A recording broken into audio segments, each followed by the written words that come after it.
Good morning વિદ્યાર્થી મિત્રો. આજે આપણે ધોરણ 10 સંસ્કૃત વિષય ચેપ્ટર નંબર છે 11 યસ્ય જનનમ તસ્ય મરણમ, જેનો જન્મ તેનું મરણ, તે ગદ્ય વિશે આજે આપણે ચર્ચા કરીશું. કથાના માધ્યમથી ઉપદેશ આપવાની પરંપરા ઘણી પ્રાચીન છે. આજે સંસ્કૃત સાહિત્ય વિશે આપણી પાસે જે માહિતી ઉપલબ્ધ છે તેના આધારે વિચાર કરવામાં આવે તો આ પરંપરાનો પ્રારંભ આર્યશુરની જાતકમાલાથી થાય છે. તેમાં ભગવાન બુદ્ધના પૂર્વજન્મની કથાઓ છે. અહીંયા પૂર્વમાં પોતાની વિવિધ જન્મોના એમની કથામાં વિવિધ જન્મોના બુદ્ધે ક્યાં અને કેવી રીતે ધર્મ કાર્ય કર્યું હતું તે વિષય વસ્તુને લક્ષ્યમાં રાખીને આ કથાઓ ઘડવામાં આવી છે.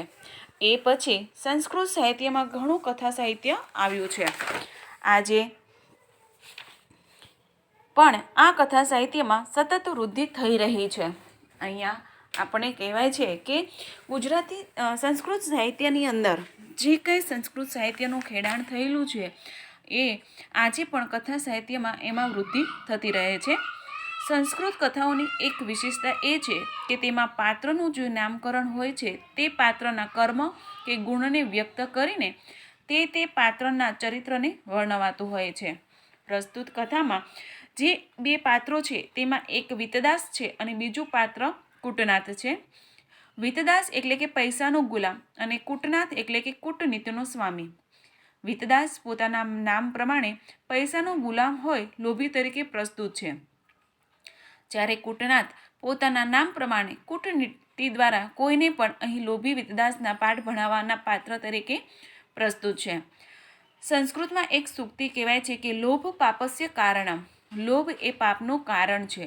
લોભ જુદી જુદી રીતના પાપ કરાવીને કેવી રીતે માણસને હાનિ પહોંચે છે તે આ કથા ઉપરથી સમજી શકાય છે.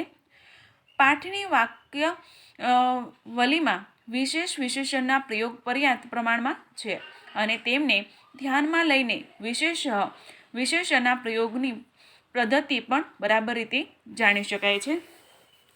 હવે અહીંયા આપણે લેસન તરફ જઈએ છીએ કે અહીંયા વિતદાસ અને કૂટનાથ એ બંને વચ્ચેની વાત છે. અસ્તિ વિતદાસ નામ પ્રપુત લોભ સમૃદ્ધ કચિત વણિક જન.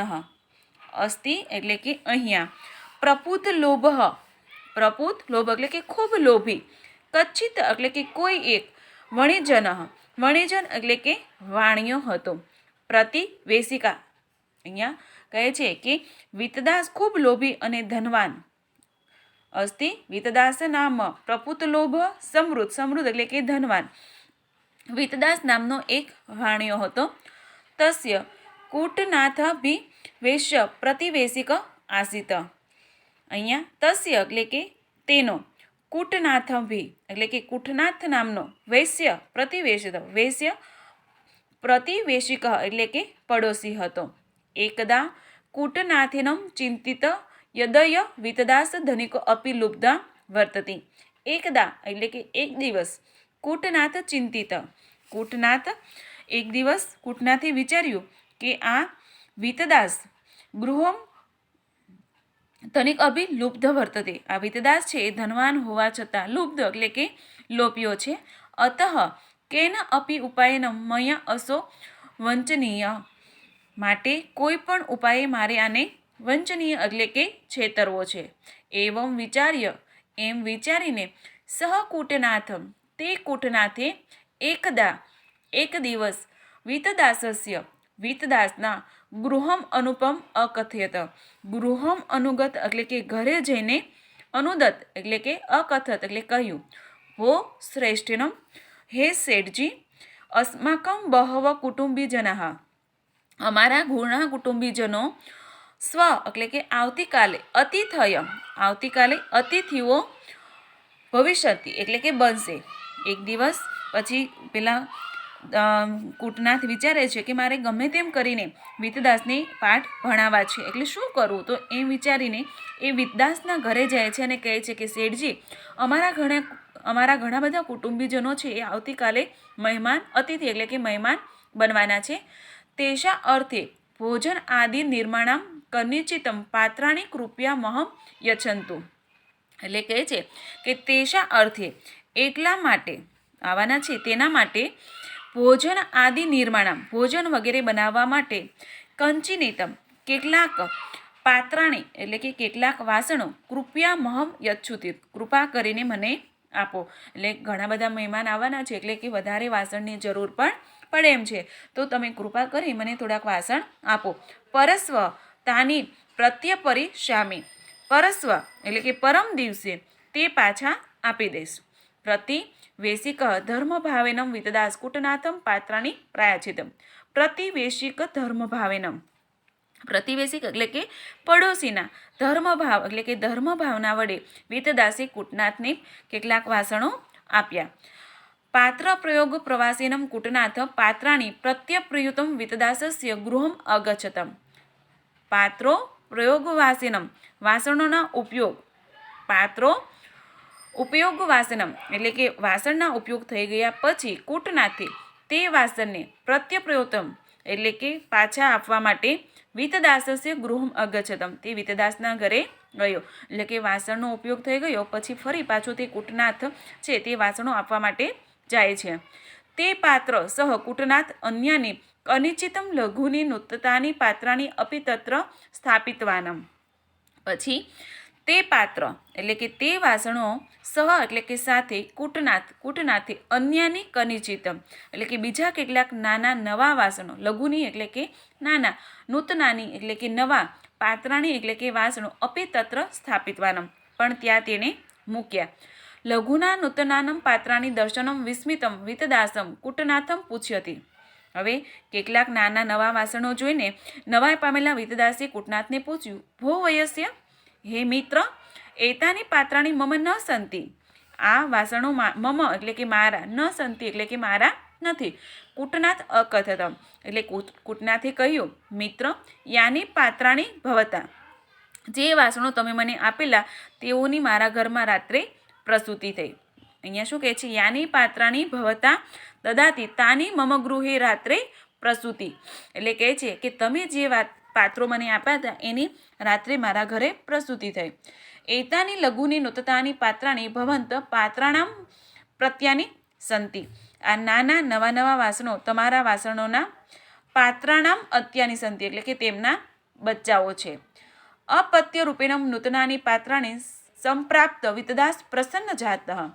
અપ્રત્ય રૂપેણમ એટલે કે બચ્ચા રૂપે નૂતનાની પાત્રાણી નવા વાસણો જોઈને વિતદાસ પ્રસન્ન જાત ખુશ થઈ ગયો.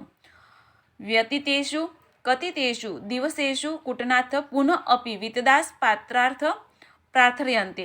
વ્યતીતેષુ એટલે કે વ્યતીતેષુ એટલે કે કેટલાક દિવસ વીતી જતા ફરીવાર કતિતેષુ એટલે કે કૂટનાથે પુનઃ અપી એટલે ફરી વિતદાસ પાત્રાર્થે પ્રાર્થર્થે વિતદાસના વાસણો માટે માગણી કરી. પ્રત તેભ્યમ પાત્રેભ્ય અપી અધિકાનામ પાત્રાણામ લાભો ભવિષ્યંતિ ઇતિ દુર્મત્યામ પ્રેરિતમ વિતદાસ તસ્મે સર્વાણી ઇષ્ટાની પાત્રાણી દત્તવાનમ. પ્રત તેભ્યમ પાત્રેભ્ય એટલે કેટલાક દિવસો વીતી જતા જ્યારે બીજી માગણી કરે છે એટલે આપેલા વાસણો કરતાં એને પહેલી વખત જે વાસણો આપ્યા હતા એ વાસણો કરતાં પણ અધિકાનામ એટલે કે વધારે વાસણોનો લાભો ભવિષ્યંતિ લાભ થશે એમ વિચારીને દુર્મત્યા એટલે કે દુર્મતિથી પ્રેરિત એટલે કે પ્રેરાયેલા વિતદાસે તસ્મી સર્વાણી ઇષ્ટાની પાત્રાની દત્તવાન વિતદાસે તેને બધા જ જોઈતા વાસણો આપ્યા. વ્યતીત એપી એકમાસે યદા કૂટનાથ પાત્રાણી ન પ્રત્યર્થ પ્રતિવાનમ તદા ચિંતમ અનમ વિતદાસ કૂટનાથ ગૃહમ ગત્વા સ્વક્રિયાણી પાત્રાણી આચાર્ય કૂટનાથ સશોકમ અકથતમ ભવન સર્વાણી પાત્રાણી મૂર્તાણી. પછી વ્યતીત એવમ અને ઘણા બધા પાત્રો એટલે કે વાસણો હતા એને જોઈતા વાસણો બધા જ એને આપી દીધા. વ્યતીત અપી એક માસ વીતી ગયો. વ્યતીત એટલે કે પસાર થઈ ગયો છતાં પણ કૂટનાથ પાત્રાણી ન પ્રતિવાનમ પાત્રાણી એટલે કે વાસણોને પાછા દેવા ન ગયો. તદા ચિંતામગ્ન એટલે ચિંતાથી પ્રેરાયેલા વિતદાસ કૂટનાથ ગૃહમ ગત્વા કૂટનાથના ઘરે ગયા. સ્વ કાર્યાણી પાત્રાણી અચાયતે પોતાના કૂટનાટ કરે છે અને પોતાના વાસણો તેને માગ્યા. કૂટનાથ સશોકમ અકથમ. કૂટનાથે શોક સાથે કહ્યું, ભવંત સર્વાણી પાત્રાની મૃતાની. તેમણે કહ્યું કે મહાશય, તમારા બધા જ વાસણો મરણ પામ્યા છે, તે મરણ પામ્યા છે. વિતદાસ ક્રોપાવિષ્ટમ સન અકથતમ. વિતદાસ છે તે ગુસ્સામાં આવી ગયા. ગુસ્સે થયેલા વિતદાસ બોલે છે, સન અકથમ એટલે કે કહ્યું, એકહ કથ ભવેતમ. આ કેવી રીતે બને? વો વચક. હે ઠગારા, વો મિથ્યા વદતી. તું જુઠ્ઠું બોલે છે. નિર્જીવાના પાત્રનામ મરણમ કથ સંભવતમ. જે નિર્જીવ વાસણો છે તે મરણ કઈ રીતે શક્ય બને? કૂટનાથ ધૈર્યમ લંબધ. કૂટનાથ ધીરજ ધરીને શાંત વચનમ અવદત. શાંત વચનથી બોલ્યા, મહોદય, હે મહાશય, યદિ પાત્રનામ જન્મ ભવતી.